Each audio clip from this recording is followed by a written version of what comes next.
November 8, 2016 വൈകിട്ട് 8 മണി. To break the grip of corruption and black money, we have decided that the 500 and 1000 rupee currency notes presently in use will no longer be legal tender from midnight tonight. India രാജ്യത്തിൻ്റെ സമ്പദ്ഘടനയെ, ഈ രാജ്യത്തിൻ്റെ വളർച്ചയെ, ഈ രാജ്യത്തിൻ്റെ ഭാവിയെ, ചെറുപ്പക്കാരൻ്റെ തൊഴിലിനെ, സംരംഭങ്ങളെ ആകെ തകർത്ത് തരിപ്പണമാക്കിയ മരമണ്ടൻ തീരുമാനം ഇന്ത്യ രാജ്യത്തിൻ്റെ പ്രധാനമന്ത്രി പ്രഖ്യാപിച്ച ദിവസമായിരുന്നു നവംബർ 8, 2016 നോട്ട് നിരോധനം. സാർ, 5 ദിവസം കഴിഞ്ഞപ്പോൾ അദ്ദേഹം ഗോവയിലെ പനാജിയിൽ പത്രങ്ങളുടെ ഭാഷയിൽ പറഞ്ഞാൽ ഒരു വാചകം ടിയറി ഐറ്റ് മോഡിജി ഇൻ ഗോവ പനാജിയിൽ നടത്തിയ പ്രസംഗത്തിൽ പിന്നെ പറയുന്നു, in this fight against corruption, black money, fake notes and terrorism, give me 15 days, burn me alive if I am wrong. കള്ളപ്പണത്തിന് 50 days, കള്ളപ്പണത്തിന്, തീവ്രവാദത്തിന്, കള്ളനോട്ടിന്, അഴിമതിക്കെതിരായിട്ടുള്ള പോരാട്ടത്തിൽ എൻ്റെ നടപടികൾ തെറ്റാണെങ്കിൽ എനിക്ക് 50 ദിവസം തരൂ, എനിക്ക് തെറ്റുപറ്റിയിട്ടുണ്ടെങ്കിൽ എന്നെ പച്ചയ്ക്ക് കത്തിച്ചോളൂ എന്ന് പത്രഭാഷയിൽ ഒരിക്കൽ കൂടെ പറഞ്ഞാൽ ടിയറി ഐഡ് മോഡിജി ഗോവയിലെ പനാജിയിൽ നടത്തിയ പ്രസംഗമാണ്. Respected prime minister, it's been 1600+ days since November 13, 2006 till April 3 of 2021. Nothing has worked out in the country's favor. We are not here to burn anyone alive. But what Kerala has done to you, like Kerala have contained BJP into zero, tomorrow the nation is going to do that. എന്ന കാര്യത്തിന് ഒരു സംശയവും വേണ്ട.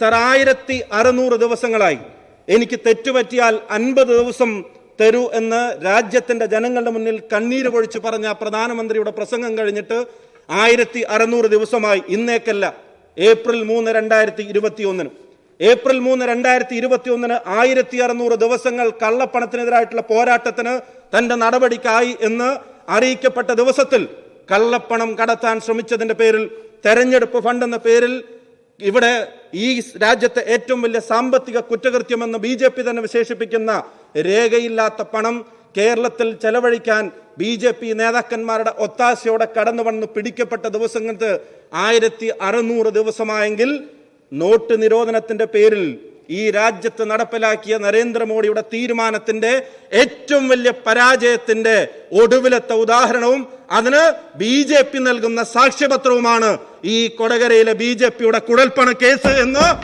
ഈ രാജ്യത്തെ മുഴുവൻ ജനങ്ങൾക്കും ഇപ്പോൾ ബോധ്യപ്പെട്ടിട്ടുണ്ട്. കള്ളപ്പണത്തിനും കള്ളനോട്ടിനും തീവ്രവാദത്തിനുമെതിരെയുള്ള തലതിരിഞ്ഞ ഈ തീരുമാനം ഒരു ജീവിതകാലത്തിന്റെ കഠിനാധ്വാനം, കടലാസിന്റെ വില പോലുമില്ലെന്നറിഞ്ഞ് ചങ്ക് പൊട്ടി മരിച്ചവരുണ്ട്. സാർ, ആശുപത്രിയിൽ കിടക്കുന്ന അച്ഛനോ അമ്മയ്ക്കോ മരുന്ന് വാങ്ങാൻ പണമില്ലാത്തതിന്റെ പേരിൽ വരിയിൽ ക്യൂ നിന്ന് കുഴഞ്ഞു വീണ് മരിച്ചവരുണ്ട്.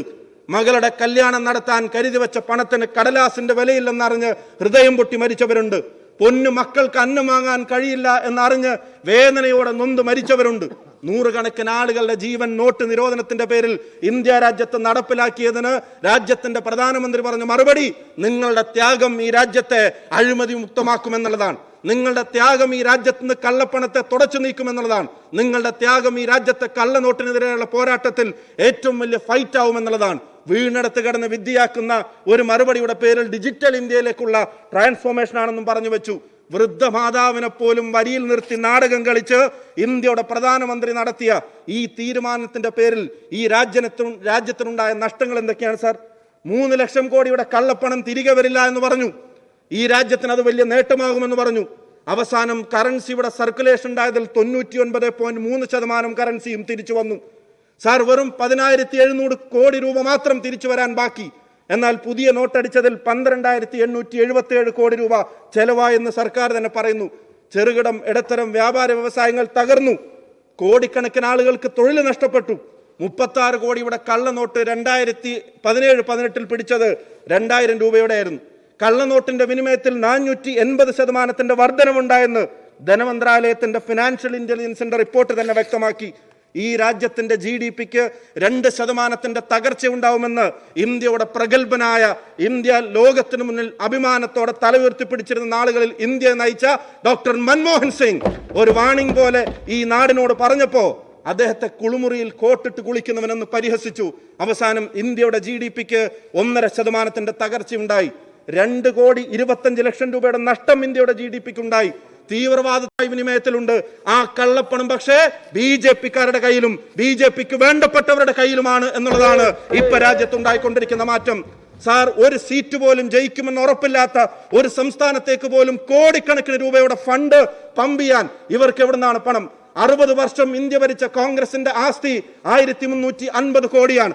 6 വർഷം നരേന്ദ്രമോദി ഇന്ത്യ ഭരിച്ചപ്പോ BJP-യുടെ ആസ്തി 23,670 കോടിയാണ് എന്നുള്ളത് സാർ ഞങ്ങൾ പറയുന്ന കണക്കല്ല, agency for Indian election watch പറയുന്ന കണക്ക്.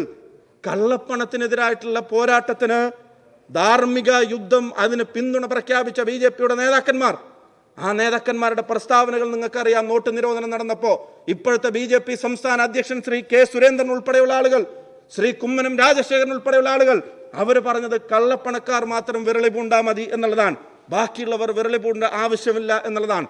അതിനെ പിന്തുണച്ചു. ഇപ്പൊ എവിടെയാണ് സാർ കള്ളപ്പണം കേരളത്തിലേക്ക് ഒഴുകുന്നത്? ആരാണ് സാർ കേരളത്തിലേക്ക് കള്ളപ്പണം കൊണ്ടുവരുന്നത്? ഏപ്രിൽ 3 എന്ന് പറയുമ്പോൾ തെരഞ്ഞെടുപ്പിന് ഏതാനും ദിവസം മാത്രം ബാക്കി, 2 ദിവസം ബാക്കി.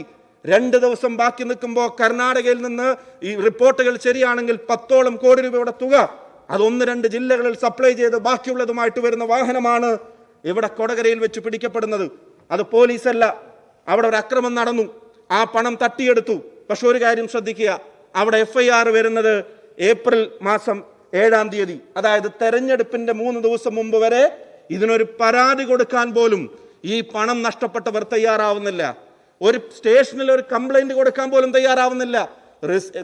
പോളിംഗ് കഴിഞ്ഞതിന്റെ പിറ്റേ ദിവസം വൈകിട്ട് രാത്രി പോയി പരാതി കൊടുക്കുന്നു. ചോദിച്ചത് 25 ലക്ഷം രൂപ നഷ്ടപ്പെട്ടതിനെ സംബന്ധിച്ചാണ്. ഷംജീർ എന്ന് പറയുന്ന ഒരാൾ പരാതി കൊടുത്തു. സാർ, ആ പണം കൊണ്ടുവന്നതും അത് വിതരണത്തിന് വെച്ചതും അതിന്റെ ഉത്തരവാദിത്വം ഉണ്ടായിരുന്നതും ധർമ്മരാജനാണെന്ന് അറിയാത്ത ഒരാളും ഇന്ന് കേരളത്തിന്റെ മണ്ണിലില്ല. അപ്പോ പണം നഷ്ടപ്പെട്ടപ്പോൾ ഒരു പരാതി ഒരുപക്ഷെ എഴുതി കൊടുക്കുകയാണെങ്കിൽ ആ ഡ്രൈവർക്ക് എഴുതി കൊടുക്കാമായിരുന്നു. പിന്നീട് 3 ദിവസം കഴിഞ്ഞ് പരാതി കൊടുക്കുമ്പോൾ ഡ്രൈവർ എഴുതി കൊടുക്കുന്നുണ്ടെങ്കിൽ അത് ആരുടെ നിർദ്ദേശപ്രകാരമാണെന്ന് വളരെ വ്യക്തമാണ്. ഈ പണത്തിന് BJP-യുമായി യാതൊരു ബന്ധവുമില്ല എന്നാണ് BJP-യുടെ പ്രസിഡന്റ് പറയുന്നത്. അദ്ദേഹം പറയുന്നു, പോലീസ് തലകുത്തി നിന്ന് അന്വേഷിച്ചാലും ഇത് BJP-യിലേക്ക് എത്തില്ല. ഞങ്ങളുടെയും ആശങ്ക അത് തന്നെയാണ്. പോലീസ് തലകുത്തി നിന്ന് അന്വേഷിക്കരുത്, പോലീസ് നേരെ നിന്ന് അന്വേഷിക്കണമെന്ന് തന്നെയാണ് ഇക്കാര്യത്തിലുള്ള കേരളത്തിലെ ജനങ്ങളുടെയും ആശങ്ക. സാർ, BJP-യുമായി ബന്ധമില്ല. RSSന്റെ സജീവ പ്രവർത്തകൻ ധർമ്മരാജൻ, BJP-യുമായി ബന്ധമില്ല. ഈ തെരഞ്ഞെടുപ്പിന്റെ കാലയളവിൽ 21 ദിവസം BJP പ്രസിഡന്റ് ധർമ്മരാജനെ വിളിച്ചു. BJP-യുമായി ബന്ധമില്ലത്രേ. സാർ, RSSന്റെ സംഘടനാ സെക്രട്ടറി ബന്ധപ്പെടുന്നു ഗണേഷ്, BJP-യുടെ സംഘടനാ ചുമതലയുള്ളയാൾ, BJP-യുമായി ബന്ധമില്ലത്രേ. പ്രചരണ സാമഗ്രികൾ എത്തിക്കാൻ വേണ്ടിയാണ് ഇദ്ദേഹത്തെ ചുമതലപ്പെടുത്തിയതെന്ന് പിന്നീട് പറഞ്ഞു. ആദ്യം ബന്ധമില്ലെന്ന് പറഞ്ഞു, പിന്നീട് പറഞ്ഞു പ്രചരണ സാമഗ്രികൾ എത്തിക്കാൻ വേണ്ടിയാണെന്ന്. ആ കാര്യത്തിൽ എനിക്കും വലിയ വിയോജിപ്പില്ല. കാരണം BJP-യുടെ ഏറ്റവും വലിയ പ്രചരണ സാമഗ്രി പണം തന്നെയാണ് എന്നുള്ളത് കേരളത്തിലെ ഈ തെരഞ്ഞെടുപ്പിൽ മത്സരിച്ച ഒരാളെന്ന നിലക്ക് എനിക്കും നേരിട്ട് ബോധ്യപ്പെട്ടിട്ടുണ്ട്. സാർ, പണം കൈമാറിയത് യുവമോർച്ചയുടെ മുൻ സംസ്ഥാന ട്രഷറർ, അപ്പോഴും പറയുന്നു BJP-യുമായി ബന്ധമില്ല. ഇതിൽ ചോദ്യം ചെയ്യപ്പെടുന്നത് തൃശ്ശൂരിലെ BJP-യുടെ ജില്ലാ പ്രസിഡന്റ്, അപ്പോഴും പറയുന്നു BJP-യുമായി ബന്ധമില്ല. തൃശ്ശൂരിലെ ജില്ലാ സെക്രട്ടറി ഹരി, അപ്പോഴും പറയുന്നു BJP-യുമായി ബന്ധമില്ല. ആലപ്പുഴയിലെ ട്രഷറർ കർത്ത, അപ്പോഴും പറയുന്നു BJP-യുമായി ബന്ധമില്ല. ആ ചോദ്യം ചെയ്യുന്ന ഒരാൾ സംസ്ഥാന പ്രസിഡന്റിനോട് ചോദിക്കണമെന്ന് പറയുന്നു. ഒരു പോസ്റ്റ് ഇട്ടതിന്റെ പേരിൽ കിരൺ എന്ന് പറയുന്ന ഒരു BJP-ക്കാരനെ, അദ്ദേഹത്തെ വാക്സിനേഷൻ എടുക്കാൻ ചെന്ന സെന്ററിൽ വെച്ച് മർദ്ദിക്കുന്ന സാഹചര്യം ഉണ്ടാവുന്നു. ഋഷി പൽപു എന്ന് പറയുന്ന ഒരാളെ പോസ്റ്റ് ഇട്ടതിന്റെ പേരിൽ തൃശ്ശൂരിലെ ജില്ലാ സെക്രട്ടറി വിളിച്ച് പാർട്ടിയിൽ നിന്ന് സസ്പെൻഡ് ചെയ്ത് വധഭീഷണി മുഴക്കുന്ന സാഹചര്യം ഉണ്ടാവുന്നു. ഈ പ്രതികൾക്ക് സഞ്ചരിക്കാനുള്ള റൂം ബുക്ക് ചെയ്ത് കൊടുത്തത് തൃശ്ശൂർ പാർട്ടി ഓഫീസിലെ സെക്രട്ടറി സതീഷ്, അപ്പോഴും പറയുന്നു BJP-ക്ക് ബന്ധമില്ലെന്ന്. കർണാടകയുടെ ഡെപ്യൂട്ടി മുഖ്യമന്ത്രി ഉൾപ്പെടെയുള്ള ആളുകളുടെ പേരുകൾ ഈ കാര്യത്തിൽ പറഞ്ഞു കേൾക്കുന്നു, അപ്പോഴും പറയുന്നു BJP-ക്ക് ബന്ധമില്ലെന്ന്. പാർട്ടിയിലേക്ക് മുന്നണിയിലേക്കും ആളെ ചേർക്കാൻ ജനാധിപത്യ അവസരങ്ങൾ കൊടുക്കുന്നതിനെ സംബന്ധിച്ച് കേട്ടിട്ടുണ്ട്, പദവികൾ കൊടുക്കുന്നതിനെ സംബന്ധിച്ച് കേട്ടിട്ടുണ്ട്. മുന്നണിയിലേക്ക് ആളെ ചേർക്കാൻ പണം കൊടുക്കുന്ന ഏർപ്പാട് ഈ കള്ളപ്പണം കൊണ്ട് നടത്തിയതും ഇവർ തന്നെ. അപ്പോഴും പറയുന്നു BJP-ക്ക് ബന്ധമില്ല. എതിർ സ്ഥാനാർത്ഥിയായിട്ട് വന്നൊരാൾ വോട്ട് പിടിക്കുമെന്ന് ഭയന്ന് BSP-യുടെ നേതാവിന് പണം കൊടുത്തും ഓഫർ കൊടുത്തും പിന്മാറ്റിയതിന്റെ എല്ലാ വിശദാംശങ്ങളും പുറത്തു വരുന്നു. അപ്പോഴും പറയുന്നു BJP-ക്ക് ബന്ധമില്ല. മറ്റൊരു പരാതി കൂടി രംഗത്ത് വന്നിട്ടുണ്ട് സാർ. മഞ്ചേശ്വരത്തെ ചില കോൺസ്റ്റിറ്റ്യുവൻസിയിലെ ചില വീടുകളിൽ വോട്ട് ചെയ്യാതിരിക്കാൻ വീടുകളിൽ പണം കൊടുത്തതായിട്ടുള്ള ആരോപണം കൂടെ അവിടുന്ന് പുറത്തു വന്നിരിക്കുകയാണ്. എന്നെ നെല്ലിക്കുന്ന അദ്ദേഹം മുഖ്യമന്ത്രിക്ക് കത്ത് കൊടുത്തിട്ടുണ്ട്. സാർ, ഈ കള്ളപ്പണം മുഴുവൻ ഒഴുക്കി കേരളത്തിന്റെ ജനാധിപത്യ സംവിധാനത്തെ, ഈ സിസ്റ്റത്തെ അതിനെ തകർക്കാനുള്ള ശ്രമം നടക്കുമ്പോൾ, ഇതിൽ ഉൾപ്പെട്ട പ്രതികളെ പിടിക്കുമ്പോ, രാത്രി പിടിക്കുമ്പോ ആദ്യം വിളിച്ച 7 കോളും അത് ബി ജെ പിയുടെ നേതാക്കന്മാർക്ക് തന്നെയായിരുന്നു എന്ന് ഇന്ന് വാർത്തകൾ പുറത്തു വരുമ്പോ, കുഴലിൽ കുടുങ്ങി ബി ജെ പി എന്ന് വാർത്തകൾ പുറത്തു വരുമ്പോ, അതുപോലെ തന്നെ കൊടകര കുഴൽപ്പണമേട്ട കണ്ടെത്തിയത് മഞ്ഞുമലയുടെ അറ്റമെന്ന് വാർത്ത വരുമ്പോ, മുൾമുനയിലാണെന്ന് വാർത്ത വരുമ്പോ, കേരളം മുഴുവൻ ഈ സംസ്ഥാനത്തെ തെരഞ്ഞെടുപ്പിൽ കേരളം മുഴുവൻ ആഗ്രഹിക്കാത്ത പ്രവണതകളെ നട്ടുപിടിപ്പിക്കാൻ പണക്കൊഴുപ്പിന്റെ പേരിൽ ഈ രാജ്യത്തെ ജനാധിപത്യ സംവിധാനത്തെ അട്ടിമറിക്കാനുള്ള ശ്രമം നടക്കുമ്പോൾ ആ ഗൗരവത്തോടു കൂടി വേണം പോലീസിന്റെ അന്വേഷണം നടക്കാൻ. ആ ഗൗരവത്തോട് വേണം പോലീസിന്റെ ഇടപെടലുകൾ നടത്താൻ. അന്വേഷണ ഉദ്യോഗസ്ഥരെ സംബന്ധിച്ചു പോലും ഞാൻ ഈ സമയം അധികം പറയുന്നില്ല, പക്ഷേ വ്യാപകമായ ഈ സമ്മർദ്ദങ്ങൾക്ക് അടിമപ്പെടാനുള്ള സാഹചര്യം ഉണ്ടാകുമെന്നും തരത്തിലുള്ള വാർത്തകൾ പുറത്തു വരികയാണ്. സാർ, ഒരു പാലമിട്ടാൽ അങ്ങോട്ടും ഇങ്ങോട്ടും എന്ന് പണ്ട് കേട്ടിട്ടുണ്ട്, ഒരു കുഴലിട്ടാൽ അങ്ങോട്ടും ഇങ്ങോട്ടും എന്നാവരുത് അത് എന്നുള്ളത് ഇവിടെ സൂചിപ്പിക്കാൻ ഞാൻ ആഗ്രഹിക്കുന്നു. മറ്റു പല കേസുകളുമായി ബന്ധപ്പെടുത്തിയാണ് തന്റെ മകനെ കേസിൽ പ്രതി ചേർക്കുന്നത് എന്ന് ബി ജെ പിയുടെ നേതാവ് പറഞ്ഞു കഴിഞ്ഞിരിക്കുന്നു, അല്ലെങ്കിൽ ചോദ്യം ചെയ്യാൻ ശ്രമിക്കുന്നെന്ന്. അത്തരം സമ്മർദ്ദങ്ങൾ അപ്പുറത്തും ഇപ്പുറത്തും ഉണ്ടായി ഈ നാടിന്റെ ജനാധിപത്യ സംവിധാനത്തെ അട്ടിമറിക്കാൻ ശ്രമിക്കുന്നവർക്ക് കൂട്ടുനിൽക്കുന്ന ഒരു സംവിധാനമായി പോലീസ് മാറരുത്, ഭരണകൂടം മാറരുത്. അവസാനം അന്തർലീനമാണ് എന്നൊരു വാക്കുകൊണ്ട് അതിന് പ്രതിരോധിക്കാൻ ഈ നാടിന് കഴിയില്ല. അതുകൊണ്ട് നിഷ്പക്ഷമായ സ്റ്റാൻഡ് എടുത്ത് ഈ പ്രതികളെ നിയമത്തിന് മുന്നിൽ കൊണ്ടുവന്ന് ഓർഗനൈസ്ഡ് ലൂട്ടും ലീഗലൈസ്ഡ് പ്ലണ്ടറും മോണുമെന്റൽ മിസ്മാനേജ്മെന്റും എന്ന് പ്രിയപ്പെട്ട ഡോക്ടർ മൻമോഹൻ സിംഗ് പറഞ്ഞ വാചകം അത് അന്വർത്ഥമാക്കുന്ന അപകടങ്ങളിലേക്ക് ഈ രാജ്യത്തെ നയിച്ച വസ്തുതകൾ ഇപ്പോഴും അതുപോലെ തുടരുമ്പോൾ അതിനെ നിലക്ക് നിർത്താൻ കേരളത്തിനെങ്കിലും കഴിയണം. അതിന് നടപടികൾ എടുക്കേണ്ടത് അനിവാര്യം. അതില്ലാത്ത പക്ഷം ഈ ഗവൺമെന്റ് അതിൽ ഒത്തുകളിക്കുകയാണെന്നുള്ള ആക്ഷേപം വരും. ഈ പ്രശ്നം സഭ നിർത്തിവെച്ച് ചർച്ച ചെയ്യണമെന്ന് ഞാൻ ആവശ്യപ്പെടുന്നു സാർ.